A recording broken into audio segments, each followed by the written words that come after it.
The NC State Wolfpack first day of training camp is today.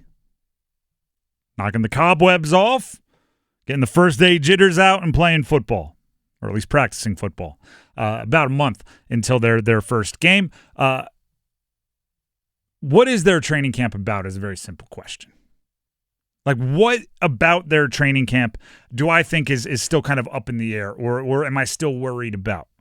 Because every team has a few guys where if they have some bad practices, or if a certain position group doesn't play great, you go, I'm not really worried about them, right? They've proven it. They'll get there. State, and by the way, yesterday was Quarterback Tuesday, so we did a lot of breakdowns on C.J. Bailey. If you want to go check that out, you can find it in our archives, back on YouTube, back on podcasts, everything else.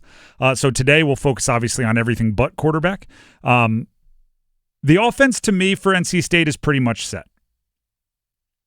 Kurt Roper taken over as offensive coordinator. He is promoted from within, so you wouldn't expect terminology to change. Even if the plays he calls are a little different, they're still, right, if you're going to run a post, it's still called the same thing that you used to call a post, right? The same schemes are called the same schemes.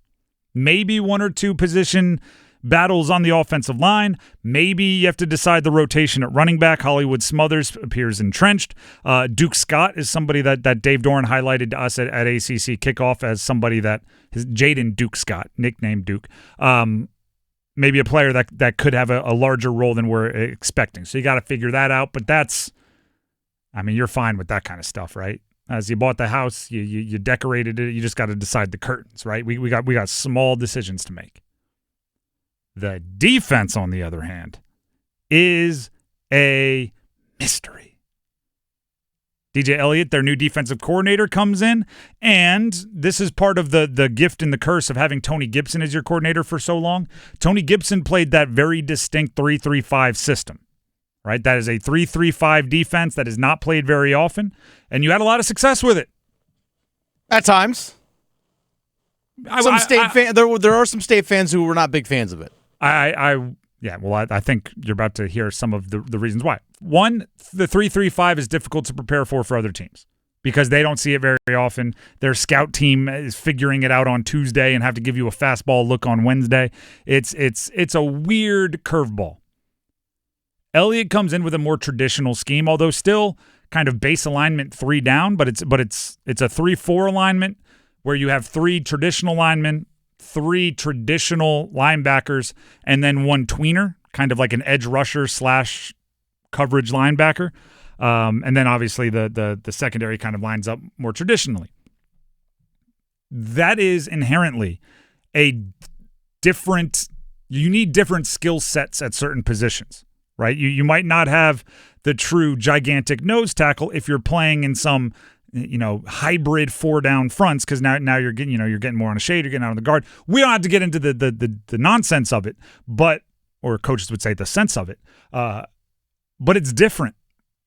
And then you mix in the fact that when we talked to Dave Doeren about position battles, the question was very open-ended. I said, Dave, I don't know, I didn't say it like I was yelling his name before I asked it. I said, Coach, what position battles are you looking forward to in training camp? And his answer was basically the defense. Yes. He said on offense, right? There's a couple positions on the offensive line, but the defense, there might be a couple guys that have their position pretty much sewn up on the defense. And he brought 2 with him to ACC kickoff. So it's like, all right, cool. We got Brandon Cleveland, we got Caden Fordham. If you say there's a couple guys with their spot locked up and you brought 2 to represent your team, I think I know which 2 you're talking about, Coach. And even if a couple to him meant 3 or 4, that's still a lot of players who are battling just to be on the field.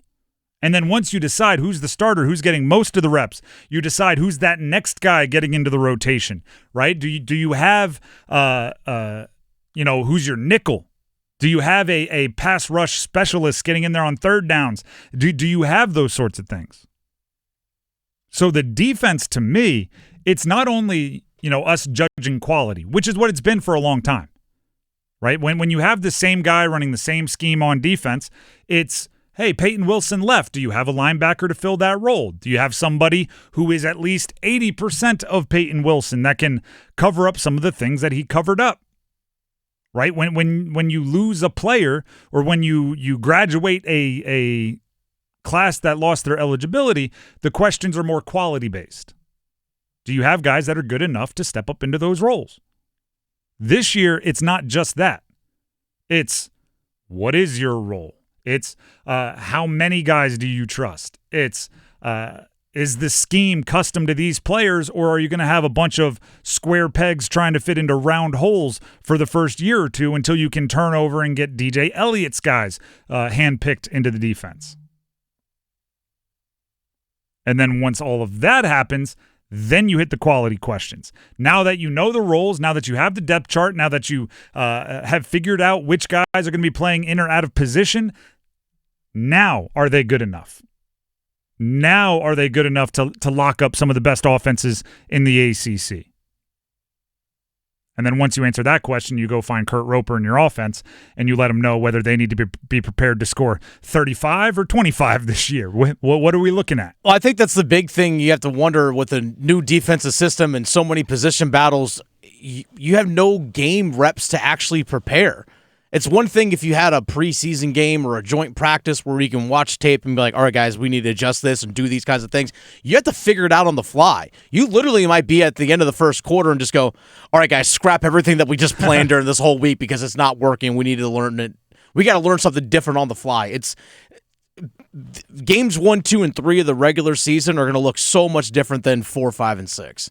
And all of it, right? I'm trying to think of an example. Oh, I have the example we were using earlier. Dennis and I were talking about the wide receivers for the Panthers, and we were talking Jalen Coker. For those of you that follow the Panthers, Coker had an 80-something yard touchdown catch. Well, it was right at the end of a half. It was 82, 80. Against the Dallas, 83 against the Dallas Cowboys. There you go.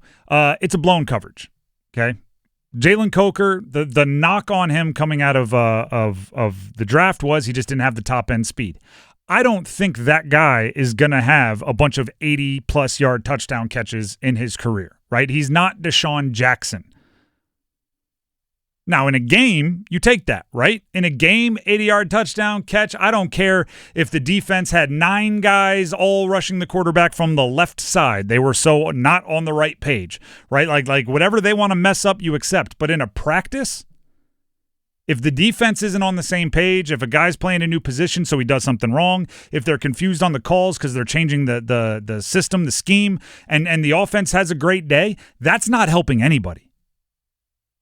Right? You need your defense to be on their P's and Q's, so they force your offense to be on the P's and Q's. In practice, the only thing a blown coverage touchdown is good for is for the offense to talk trash to the defense. That's it. It doesn't help anybody. Or you could say, getting embarrassed in practice, I guess, would make that defensive player, not make that mistake in a game. But the offense is being lulled into a sense of explosiveness. Right? If Jalen Coker is catching a whole bunch of 80-yard touchdowns in practice because the defense is confused, he might mess around and think he's,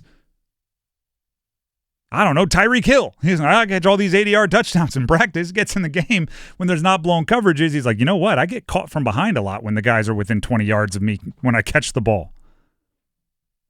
So the defense, it's the ultimate team sport, right? You can sing the skeleton song, right? The ankle bone's connected to the shin bone's connected to the knee bone. Like it's all connected, right? So if your defense, because it's all a mystery and because it's so new and because there's so many position battles, if they're not on top of it in training camp, your offense is going to have an overinflated sense of worth going into the season, and it's not going to help anybody. No pressure, DJ Elliott. Just install a new scheme, figure out about 9 position battles, go up against an offense that is mostly returnees, and do it well enough that you're ready to roll week 1, which, by the way, is 4 weeks from tomorrow, which seems like a long time, right? 4 weeks, training camp? It's really not. If it takes you a week to iron out, say, 4 position battles, 2 weeks to get them all hammered down, 1 week to make sure the leadership and the play calling and everything is right, and then your game week. Your game week. And then once you're on game week, it's a treadmill set to 100. You're just running and trying to keep up.